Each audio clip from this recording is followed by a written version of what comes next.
Lecture du livre de l'Exode. En ces jours-là, Moïse exécuta tout ce que le Seigneur lui avait ordonné. La demeure de Dieu fut érigée, la 2e année après la sortie d'Égypte, le 1er jour du 1er mois. Moïse érigea ainsi la demeure. Il en posa les bases, les poutres et les traverses, et il dressa les colonnes. Au-dessus de la demeure, il déploya la tente et la recouvrit comme le Seigneur le lui avait ordonné. Il prit le témoignage et le déposa dans l'arche. Il mit à l'arche ses barres et la recouvrit de la plaque d'or appelée propitiatoire.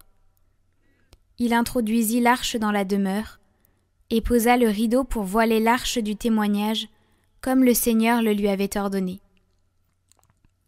La nuée couvrit la tente de la rencontre, et la gloire du Seigneur remplit la demeure. Moïse ne pouvait pas entrer dans la tente de la rencontre, car la nuée y demeurait, et la gloire du Seigneur remplissait la demeure.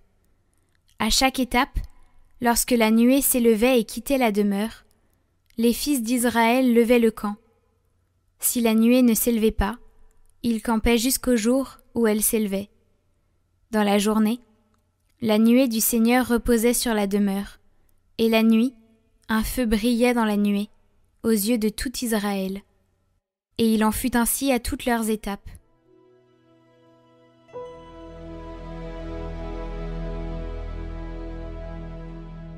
De quel amour sont aimées tes demeures, Seigneur de l'univers! Mon âme s'épuise à désirer les parvis du Seigneur. Mon cœur et ma chair sont un cri vers le Dieu vivant. L'oiseau lui-même s'est trouvé une maison, et l'hirondelle, un nid pour abriter sa couvée. Tes autels, Seigneur de l'univers, mon roi et mon Dieu. Heureux les habitants de ta maison, ils pourront te chanter encore. Heureux les hommes dont tu es la force, des chemins s'ouvrent dans leur cœur. Oui, un jour dans tes parvis en vaut plus que 1000.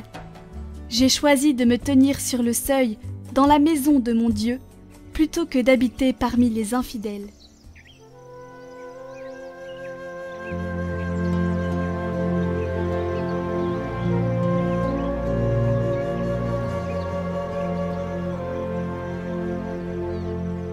Évangile de Jésus-Christ selon saint Matthieu.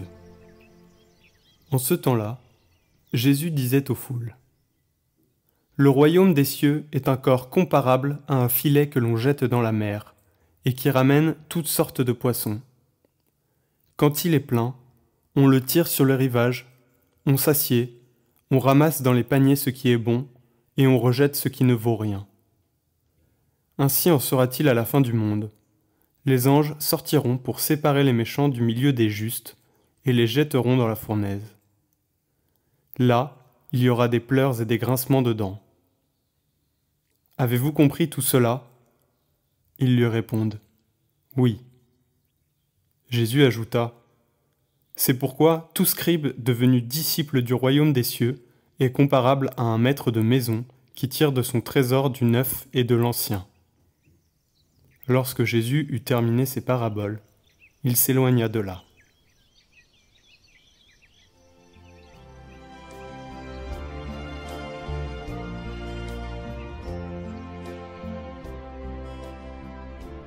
Commentaire de sainte Catherine de Sienne.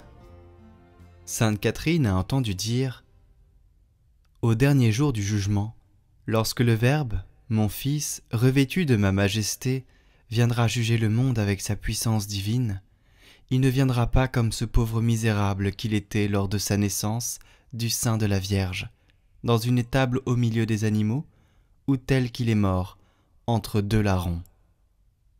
Alors, ma puissance était cachée en lui.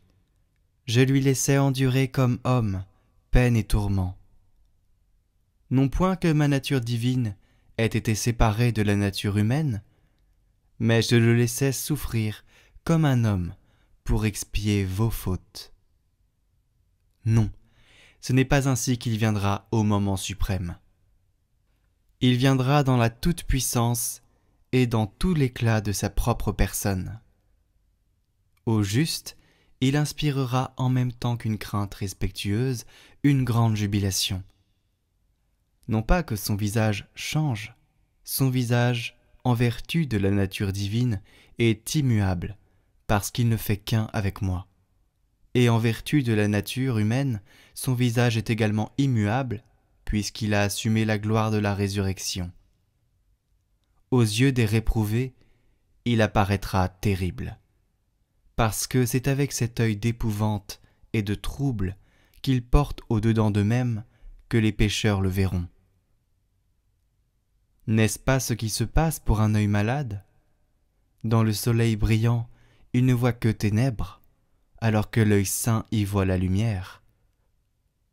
Ce n'est pas que la lumière ait quelques défauts, ce n'est pas le soleil qui change. Le défaut est dans l'œil aveugle. C'est ainsi que les réprouvés verront mon Fils dans les ténèbres, la haine et la confusion. Ce sera la faute de leur propre infirmité et non pas à cause de ma majesté divine avec laquelle mon Fils apparaîtra pour juger le monde.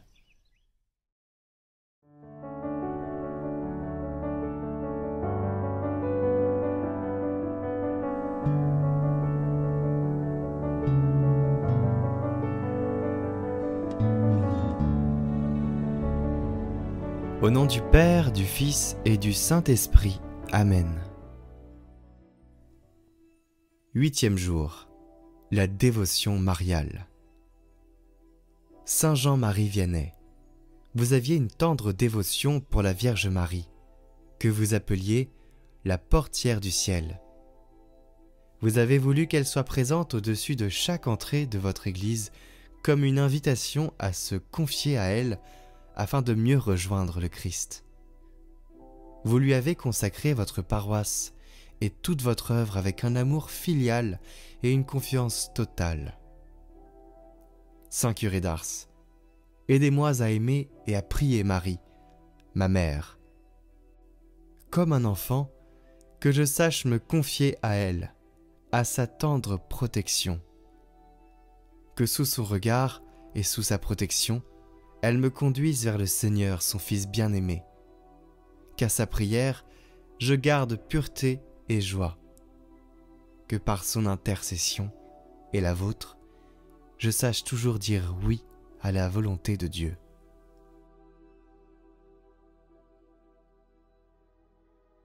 Saint Jean-Marie Vianney, nous nous réunissons aujourd'hui en communion de cœur pour vous demander votre intercession.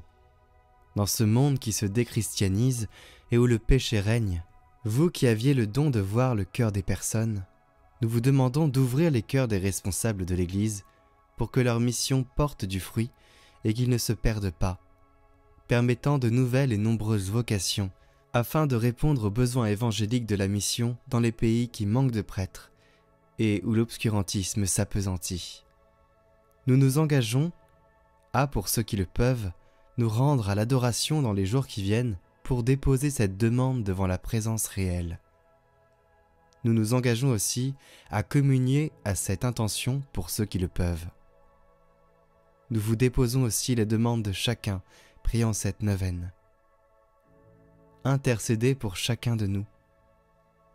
Guérissez, consolez et accompagnez. Saint curé d'Ars, nous avons confiance en votre intercession.